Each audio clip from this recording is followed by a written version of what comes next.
welcome back to my YouTube channel.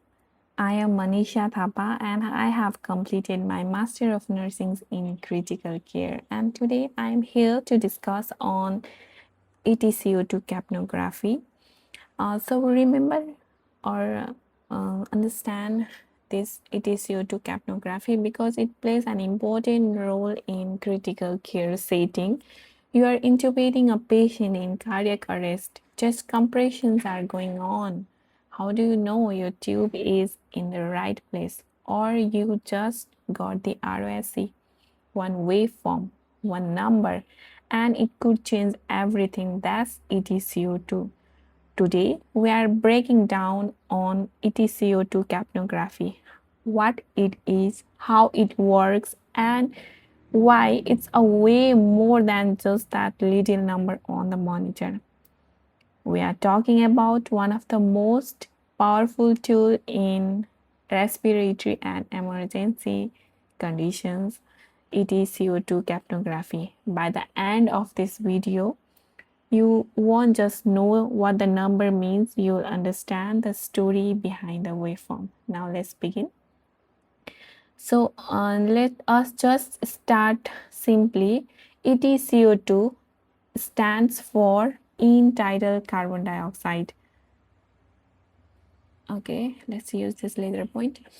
So ETCO2 capnography, ETCO2, the full form, it stands for End-Tidal Carbon Dioxide, and that's a partial pressures of carbon dioxide at the very end of an exhale breath. Okay, and here's the coolest part, that capnography gives you a real-time waveform record of concentration of CO2. If you use only one breath, then that is capnography, and when you put multiple breaths together, that's capnography. Okay, which tells a continuous story of the ventilations of the patient. It is a series of breath graph, breath by breath analysis, which gives continuous recording of the ventilatory status.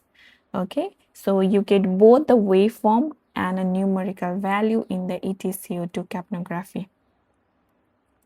And what the ETCO2 tells us, it gives you instantaneous informations on three things: ventilation,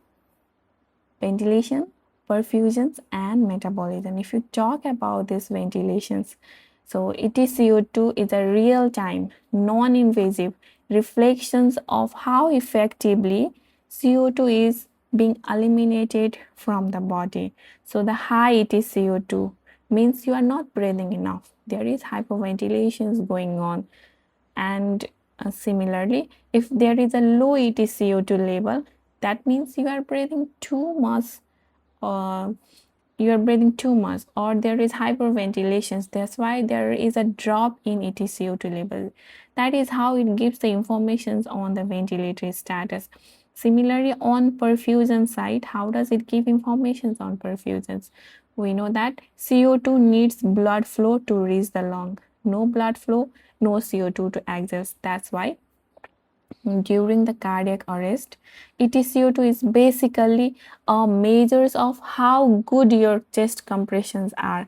And when you see a number suddenly jumping during the CPR, that's the blood flow returning. And what is that called? That is called the return of spontaneous circulation. So it provides information regarding the perfusions also. And in terms of metabolism, our cells produce CO2 as they burn energy. If you have a fever, seizure, your cells go into overdrive and more CO2 is produced. So what happens in your ETCO2 level? Of course, it's gonna be rise. Similarly, in hypothermic conditions and in a condition where the metabolism is slow, what happens? The ETCO2 level drops. So it provides informations in all these three status, and any changes in these three, then there will be a changes in ETCO2 level also. It reflects changes in ventilations within 10 seconds. That's way more fast, right? Our pulse oximeter provide informations if there is a changes in the body, but it will give us informations or a clue within 5 to 10 minutes. But it's not that in case of ETCO. It gives very quick informations within 10 seconds. And the normal values ranges from 35 to 45 millimeters of the capnography. Okay. And we need to uh, really differentiate between the capnometry and capnograph. So capnometry is only just the number or the numeric measurement, while the capnography includes both numerical value as well as the waveform. So don't get confused on the capnometry and capnograph. If you see the graph, that means you have a waveform as well as the number. In metry, you only have the numerical value. That should be remember and not to be get confused. And now let's see how does the ETCO2 works. What is the science behind the ETCO2? So there is a photo detectors present on the sensor, uh, and it measures the amount of infrared light absorbed by the airway gases during inspirations and aspirations. So the photo detector inside the monitor shines infrared light through the airway gases, and the CO2 molecules absorb infrared light at a specific wavelength. The more CO2 is present, the more light gets absorbed, and so the light absorption increases directly with the CO2 concentration. So and the monitor converts this data into the CO2 value and the corresponding waveform. So the ETCO2 capnography measures the concentration of the carbon dioxide at the end of exhalations using the principle that the CO2 absorbs infrared light at proportion to its concentration. It's a simple physics life-saving applications. Now, as a critical care nurse, we need to know the types of the capnography. So there are two main types: mainstream capnography and a side stream capnography. Mainstream capnography is that the sensor sits right away in the airway adapter. If you see here, it's directly on the ET tube, and if you see on the sizem, it's on the external size, not directly been included on the ET tube. So that is how the mainstream and the side stream types of capnography. Um, in a side stream capnography, the monitor pulls a small sample of gas through the tube. From here, the tube pulls a small sample of gas through the tube to an external sensor. Therefore, the side stream is a slower response. However, it works well. So, choose the types of capnography based on your clinical setting and the resources available in your healthcare center. Now we'll discuss a little bit on the end-tidal CO2 and the arterial PaCO2. So I forgot to write here A. So end-tidal versus arterial PaCO2 level. It is something critical. As a critical care nurse, we need to understand whether this end-tidal CO2 is equivalent to the arterial PaCO2. If it is equivalent, in what condition, what should be applied, and what should be think of. So when there is a pulmonary gas, when pulmonary gas exchange is all normal in a healthy condition, ETCO2 is only 2 to 3 millimeters of mercury lower than the arterial PaCO2. So think of it. Why is it so? Why the ETCO2 is lower than the arterial PaCO2? Think. Yes, because not all alveoli are perfectly matched with the blood flow. A small of wasted ventilation or the dead space is present uh, present while we exhale. So that dilutes the exhaled CO2 that is coming from the PaCO, that is coming from the alveoli. So the arterial PaCO2 is a measure that measures directly from the blood. It represents the true CO2 level in the blood, leaving well perfused alveoli. Because not every breath reaches functioning alveoli. Some of the air you exhale come from your trachea and bronchi. That's the dead space. It never saw any CO2, so it's like adding a plain water to the espresso. So when you exhale, you are mixing pure alveolar CO2 with dead space air that has zero CO2. That mixtures has a lower CO2 concentration than what's actually in your blood. Therefore, ETCO2 is a bit lower than the arterial PaCO2 level. Uh, so in healthy persons, the differences is small, but when the gas exchange is impaired or if there is increased dead space ventilations, then the ETCO2, PaCO2, end-tidal PaCO2 decreases relative to the arterial PaCO2 level. There is a gap widens, and the gap widens because even more of the lungs is ventilated. They are not being perfused well. So remember that ETCO2 is always a little lower than PaCO2 level. That's not a machinery error, but that's a physiology. When you get a mix of the air remaining on the dead space, so that's physiology, is not an error. And you can still use end-tidal PaCO2 as an invasive monitoring by establishing a baseline gradient, that is PaCO2 minus ETCO2, and watching for the changes. So you need to understand that they are not similar value representing the CO2 level. End-tidal is always a little lower than the arterial PaCO2 level, but in a sick lungs, or if there is gas exchange, it is way more different that you see on the ABC value of PaCO2 level and end-tidal that is showing on the monitor. That could be quite a different story telling.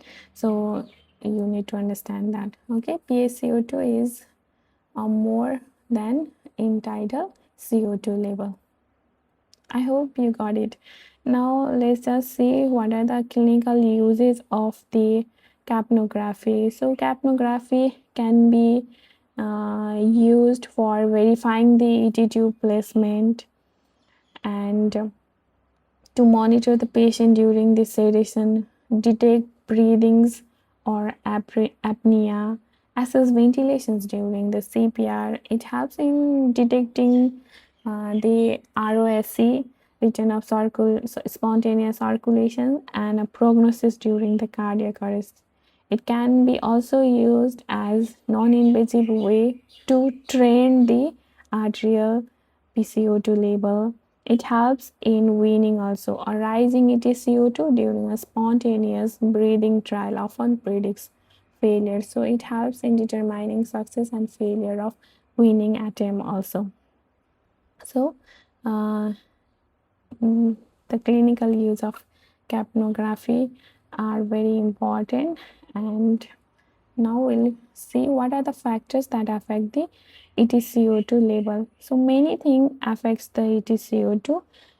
If there is a decreasing value, think of hyperventilations, increased tidal volume, low cardiac output, hypothermia or hypovolemia, pulmonary embolisms. And if there is an increased value of ETCO2, think of hypoventilation, increased dead space, decreased tire volume, increased cardiac output, rebreathing, or hyperthermia. So always interpret the number in context with the waveform. Now we'll see the waveform. So in normal ETCO2 waveform, you'll see a 4-phase: phase 1, phase 2, phase 3, and phase 0.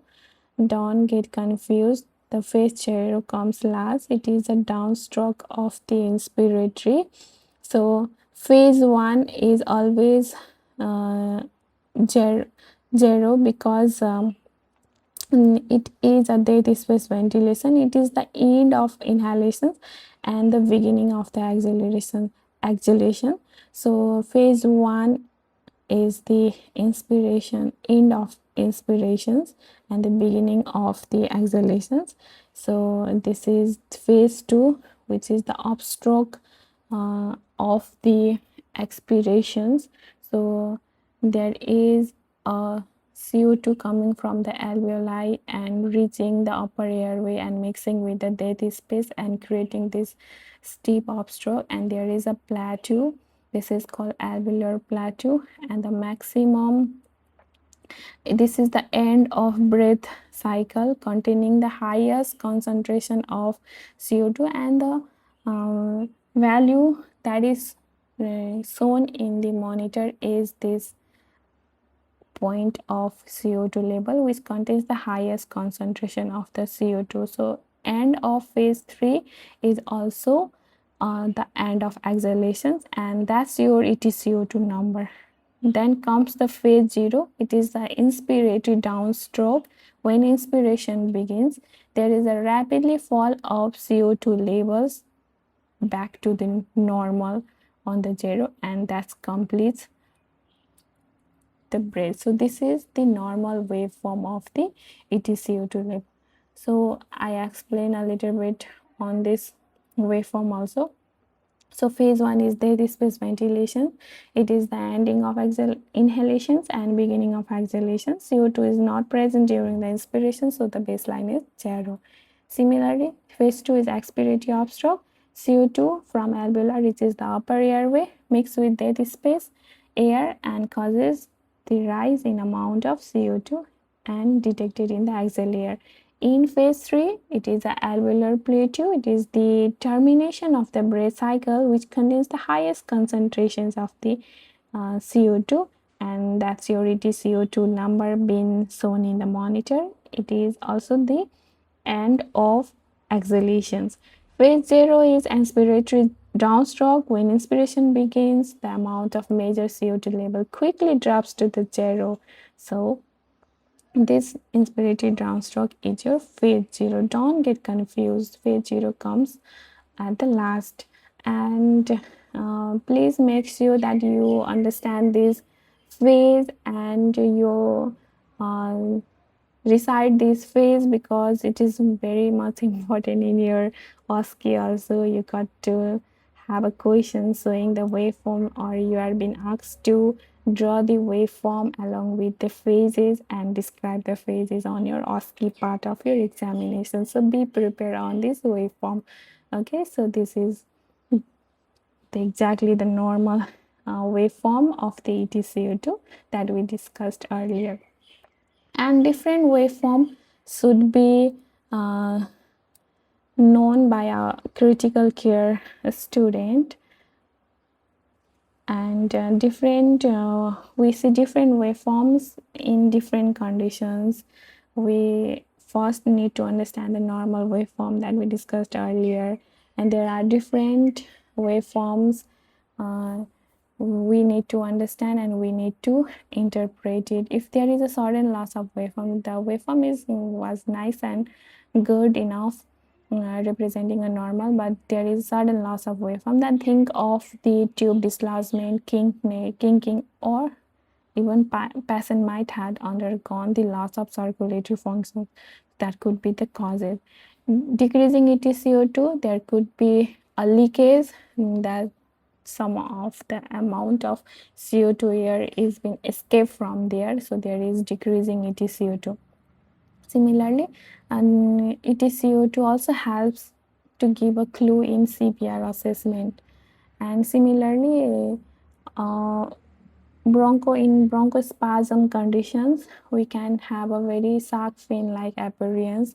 In hyperventilations, we get a little number of graph, and in hyperventilation, we will have a multiple numerous graph that is being shown in this figure also.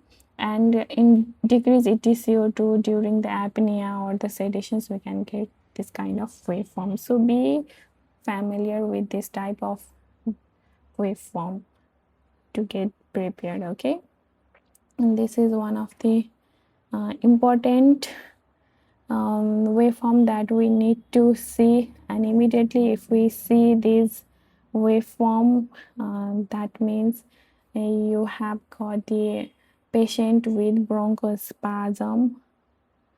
Okay, so we need to treat earlier if we see this kind of shark fin appearance. So this is a moderate obstruction, while this shows a